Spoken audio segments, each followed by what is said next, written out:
Salam sehat, jumpa lagi di channel Tanya Dokter Paran. Video kali ini saya akan menjawab pertanyaan dari Nurkolis di Madura ya. Nurkolis di Madura yang bertanya, "Dok, saya punya wasir dalam derajat 3, terjadi perdarahan. Apa sebabnya terjadinya perdarahan?" Ya. Sebelum saya menjawab pertanyaan dari Nurkolis di Madura, saya ingatkan teman-teman yang mau bertanya pada saya, silahkan tulis di link Tanya Dokter Paran. Saya akan jawab dan upload di channel YouTube Tanya Dokter Paran. Kembali kepada Nurkolis di Madura yang menderita wasir dalam derajat 3. Wasir dalam derajat 3 itu yang bagaimana? Adalah wasir yang kalau kita BAB keluar benjolan, yang kemudian sesudah BAB harus kita dorong masuk atau dimanipulasi untuk dimasukkan. Ya, itu wasir dalam derajat 3.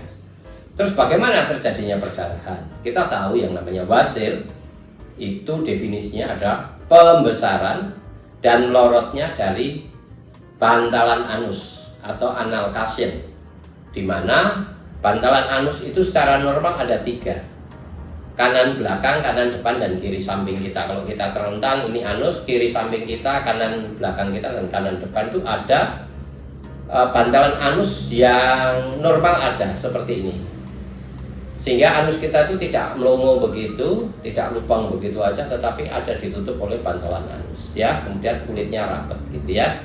Bantalan anus ini kalau dia membesar, dia melorot, dia keluar. Nah, kalau Nurkolis tadi derajat 3 jadi harus dimasukkan. Selaput lendir dari bantalan anus itu, kalau bantalan anusnya atau anal cassionnya itu membesar, apa yang terjadi? Maka lapisan selaput lendirnya itu tipis.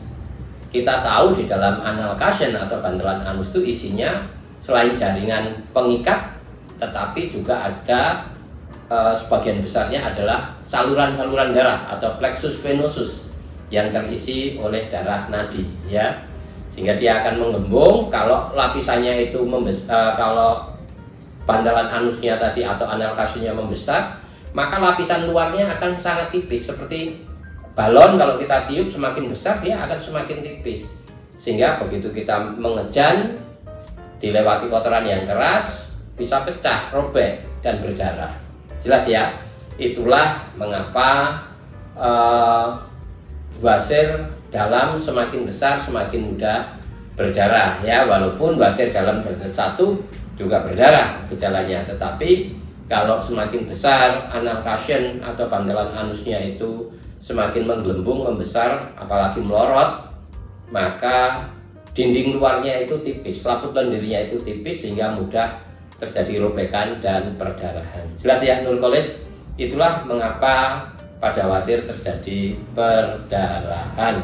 Jadi sebaiknya tidak boleh BAB keras, tidak boleh banyak ngeden, tidak boleh ngeden lama, dan kalau sedang berdarah jangan di BAB-kan supaya dia akan stop dengan sendirinya. Kira-kira itu yang saya bisa jawab, Nurkolis di Madura. Dan bagi teman-teman yang mau bertanya, silahkan tulis di link Tanya Dokter Paran. Saya akan jawab dan upload di channel YouTube Tanya Dokter Paran.